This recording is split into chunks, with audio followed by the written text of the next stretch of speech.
प्रेम से बोलिए मंगलमय भगवान की जय हो। नव नव रंग त्रिभंगी जय श्याम शुभंगी श्याम। जय राधे जय हरि हरि प्रिया श्री राधे सुखधाम। प्रेम से बोलिए राधे सरकार की जय हो। जय जय राधे राधे। मैं पंचम स्कंद के 7वें अध्याय की कथा सुनाने जा रही हूँ। अश्वत्थामा के हाथ से द्रौपदी के पुत्रों की मृत्यु तथा अर्जुन के द्वारा अश्वत्थामा को दंड देने की कथा। बहुत सुंदर कथा है। अश्वत्थामा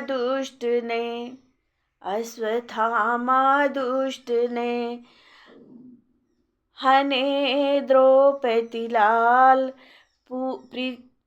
पृथ्वीपुत्र ने नीच को दंड दियो तिकाल।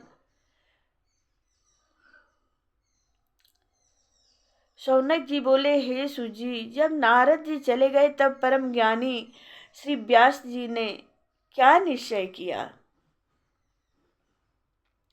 शौनक जी बोले, हे सुजी, जब नारद जी चले गए तब परम ज्ञानी श्री व्यास जी ने क्या निश्चय किया। सूजी बोले, हे शौनक जी, श्री वेद व्यास जी नारद जी के उपदेश का तात्पर्य समझकर शांत हो गए। श्री व्यास जी का आश्रम सरस्वती नदी के पश्चिमी तट चंपाप्रास नामक स्थान पर है। उस स्थान पर बैर के वृक्षों का रम्य वन है। वहीं पर ऋषि लोग निरंतर यज्ञ करते हैं। व्यास जी ने अपने आश्रम में बैठकर आचमन किया और शुद्ध मन होकर अपने योग बल से भगवान की माया को देखा, जिसके कारण सभी प्राणी गुणों से रहित होते हुए भी तीनों गुणों से बरतते हैं तथा कर्म बंधन में फंसते जाते हैं। श्री व्यास जी ने अपनी बुद्धि बल से जान लिया कि भक्ति योग ही परम शांति का एकमात्र साधन है। संसारिक प्राणी उस उपाय को नहीं जानते हैं, इसलिए उनकी मुक्ति का यही सुगम मार्ग समझकर उन्होंने श्रीमद् भागवत का निर्माण किया, जिसे परमहंसों की संहिता कहते हैं। श्रीमद् भागवत के श्रवण से सहज ही में भगवान वासुदेव की भक्ति प्राप्त हो जाती है। प्राणी भगवान के माया जाल मोह शोक अज्ञान से मुक्त हो जाता है। इस भागवत संहिता को रचकर उन्होंने प्रथम अपने पुत्र श्री सुखदेव जी को इसका उपदेश दिया, उन्हें सांगोपांग पढ़ाया। शौनक जी बोले, हे सुजी, श्री सुखदेव जी परम ज्ञानी तथा निवृत्ति परायण होते हुए भी उन्हें फिर श्रीमद् भागवत जैसी विशाल ग्रंथ पढ़ने की क्यों आवश्यकता हुई।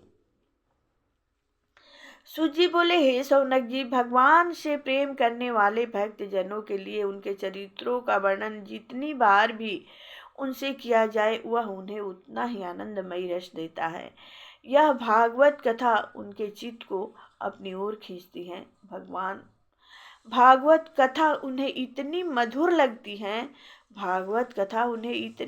लगती है कि वे उसके श्रवण की बार बार इच्छा करते हैं और फिर भी अतृप्त से रहते हैं।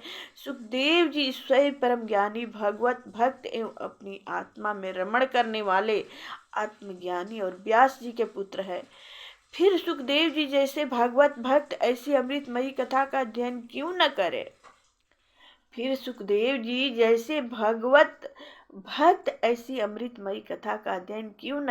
शौनक जी, श्रीमद् भागवत संहिता ने उन्हें स्वयं अध्ययन के हेतु अपनी ओर आकर्षित कर लिया था। इसी कारण उन्होंने उसका अध्ययन किया। सुजी बोले, हे शौनक जी, अब मैं आपको राजा परीक्षित के जन्म कर्म तथा मोक्ष प्राप्ति की कथा सुनाता हूँ। उस कथा के अंतर्गत भगवान कृष्ण और परम भक्त पांडवों के चरित्र का उत्तम वर्णन है। जब महाभारत युद्ध में भीमसेन की गदा से कौरवों का नाश हो गया और दुष्ट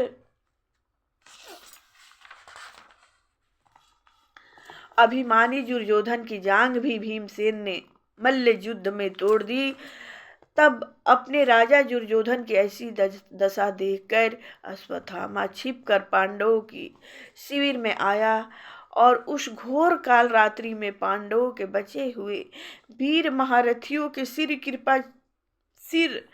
कृपाचार्य और कृतवर्मा की सहायता से काट डाले। उनके साथ सोते हुए पांडवों के 5 पुत्रों के सिर भी अश्वत्थामा ने काट लिए।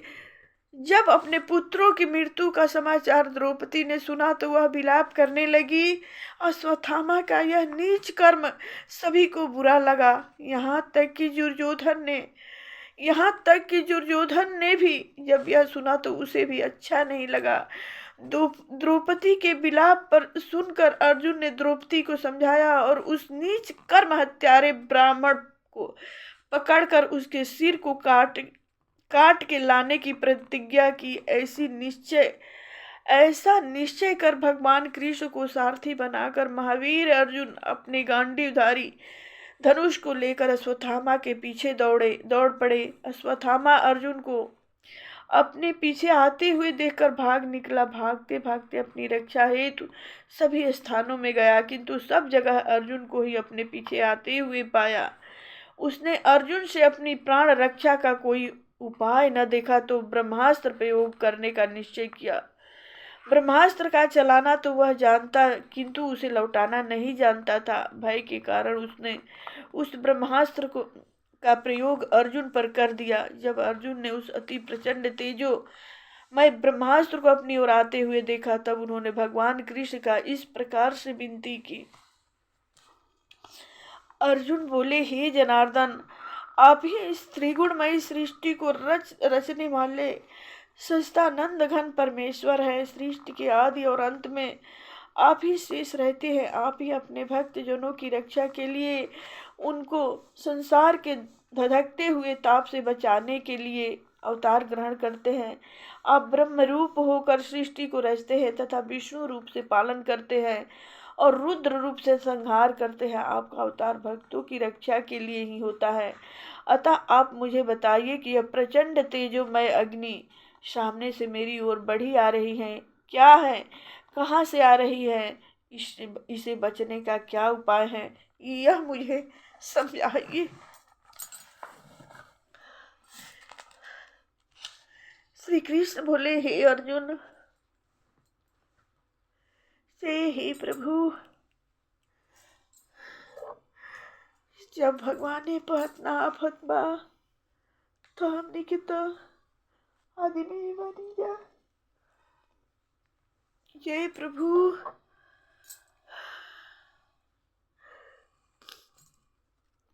श्री कृष्ण बोले, हे अर्जुन, तुम्हारे भय से व्याकुल होकर अश्वत्थामा ने यह ब्रह्मास्त्र तुम्हारे मारने के लिए छोड़ा है। इस ब्रह्मास्त्र से तुम्हारे प्राण घोर संकट में है।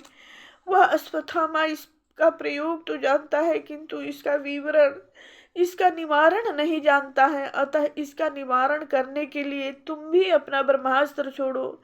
अन्य किसी अस्त्र से इसका निवारण नहीं हो सकता है। सूत बोले, हे सौनक जी, भगवान कृष्ण जी की यह बात सुनकर वीरों के संहार में चतुर महारथी अर्जुन ने तत्काल आचमन करके ब्रह्मास्त्र का प्रयोग किया। दोनों ब्रह्मास्त्र परस्पर भिड़ गए। उनसे टकराकर प्रचंड अग्नि उत्पन्न होकर तीनों लोकों को तृप्त करने लगी, तीनों लोकों को तप्त करने लगी। उनकी लपटों से सारी प्रजा दग्ध होने लगी। उस प्रलयकारी अग्नि को बढ़ती हुई देखकर अर्जुन ने दोनों ब्रह्मास्त्रों को लौटाकर शांत कर दिया और झपटकर उस अश्वत्थामा को पकड़कर बांध लिया। अर्जुन की आंख क्रोध से जल रही थी। तब भगवान कृष्ण बोले, हे अर्जुन, इस पापी के तुरंत मार डालो। इसने निरपराध बालकों की हत्या की है, इसने धर्म के विरुद्ध आचरण किया है। अश्वत्थामा पुरुष सोए हुए असावधान मतवाले पागल स्त्री बालक शरण में आए हुए भागते हुए अज्ञानी रथहीन तथा भयभीत को कभी नहीं मारते हैं। इस दुष्ट ने सोए हुए असावधान बालकों की हत्या की है, अतः यह अवश्य वध करने योग्य है, क्योंकि यह फिर भी ऐसा पाप करेगा। तुमने द्रौपदी से भी इसके वध करने की प्रतिज्ञा की है, इसलिए इस कुलंगार का सिर अवश्य उतार कर द्रौपदी के सामने रख दो। भगवान कृष्ण ने अर्जुन की परीक्षा के लिए इस प्रकार वचन कहे, किंतु धीरवान अर्जुन ने गुरुपुत्र की हत्या न करने की इच्छा प्रकट करते हुए कृष्ण जी के साथ शिविर में द्रौपदी के सम्मुख उसे उपस्थित किया। पशु की तरह बंधे हुए गुरुपुत्र को देखकर द्रौपदी के हृदय में दया आ गई तथा उस साध्वी का कोमल हृदय पिघल गया। उसने गुरुपुत्र को नमस्कार किया तथा उसे बंधन मुक्त करने के लिए अर्जुन से प्रार्थना की। वह बोली, आर्य, ये गुरुपुत्र तथा ब्राह्मण है, ब्राह्मण की हत्या करना पाप है, ये सदा पूजनीय है। आपने इसके पिता से धनुर्विद्या सीखकर ही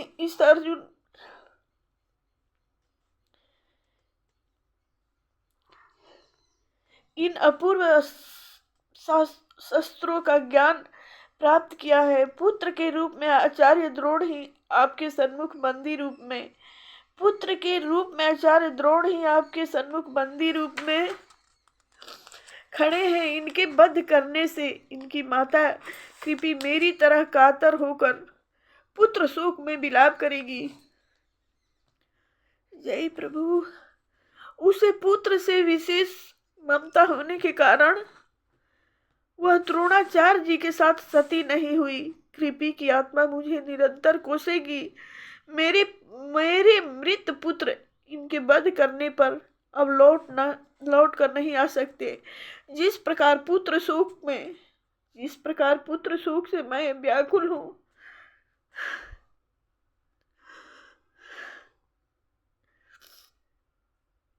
इसी प्रकार इनकी माता कृपी भी होगी। ब्राह्मण के क्रोध की अग्नि सब परिवार भस्म करने में समर्थ है, अतः आप इनको अवश्य मुक्त कर दीजिए। सूत जी बोले, हे मुनिगणों, द्रौपदी के न्याय तथा धर्म युक्त वचन सुनकर वहां पर जितने उपस्थित पांडव तथा उनकी स्त्रियां व अन्य पुत्र थे, सभी ने द्रौपदी की प्रशंसा की। धर्मराज युधिष्ठिर ने महारानी के ऐसे धर्म युक्त वचन सुनकर उनका अति सत्कार किया।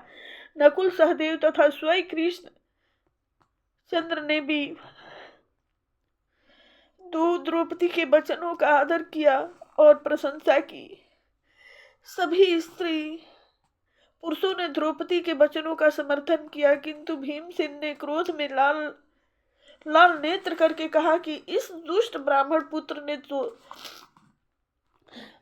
सोते बालकों की व्यर्थ हत्या की है, अतः इसे अवश्य मार डालना चाहिए। भगवान कृष्ण ने हंसते हुए अर्जुन से कहा कि अर्जुन, तुम्हें द्रौपदी से की हुई प्रतिज्ञा तथा भीमसेन की बात को पूर्ण करना चाहिए, किंतु शास्त्रों में मैंने पतित ब्राह्मण का भी वध करना पाप कहा है और अतताई को दंड न देना भी पाप है। अतः मेरी दोनों आज्ञाओं का पालन करते हुए द्रौपदी के साथ की गई प्रतिज्ञा को पूर्ण करो। सूत जी बोले, सौनक जी, भगवान कृष्ण के मन की बात समझकर अर्जुन ने अपनी तलवार से अश्वत्थामा के सिर के बाल काटकर उसके मस्तक की मणि निकाल ली। उससे वह श्रीहीन हो गया। श्रीहीन तो उसी क्षण हो गया था जब उसने सोते हुए बालकों की हत्या की थी, किंतु केश मुड़ जाने और मणि के निकल जाने से वह और भी श्रीहीन हो गया। उसका सिर नीचे झुक गया। उसको बुरा भला कहकर शिविर से बाहर निकाल दिया।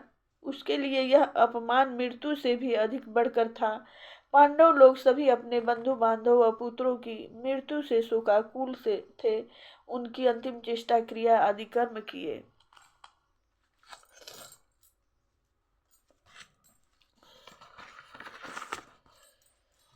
आज बस इतना ही। श्री भागवत भगवान की है आरती, पापियों को पाप से है तारती। श्री भागवत भगवान की है आरती, पापियों को पाप से है तारती। ये अमर ग्रंथ ये मुक्ति पंथ ये पंचम वेद निराला है, नव ज्योति जगाने वाला है। ये अमर ग्रंथ ये मुक्ति पंथ ये पंचम वेद निराला है, नव ज्योति जगाने वाला है। हरि नाम यही हरियान यही हरि नाम यही हरियान यही जग के मंगल की आरती। पापियों को पाप से है तारती, ये शांत गीत पावन पुनीत पापों को मिटाने वाला है। हरि तरस कराने वाला है। ये सुख करनी ये दुख हरणी श्री मधुसूदन की आरती, श्री मधुसूदन की आरती। पापियों को पाप से है तारती, ये मधुर बोल मम पंथ खोल सन्मार्ग बताने वाला है। बिगड़ी को बनाने वाला है। श्री राम यही घनश्याम यही प्रभु की महिमा की आरती, प्रभु की महिमा की आरती। पापियों को पाप से है तारती, श्री भागवत भगवान की है आरती। पापियों को पाप से है तारती। प्रेम से बोलिए अमर ग्रंथ मुक्ति पंथ की जय हो। जय जय भागवत भगवंत की जय। कथा विसर्जन होता है। सुनो सकल सब देव जो जन जहाँ से आए हैं, तह तह करहु निवास। जय जय गोकुलेश्वर भगवान की जय। दीनबंधु दुखहर्ता की जय हो।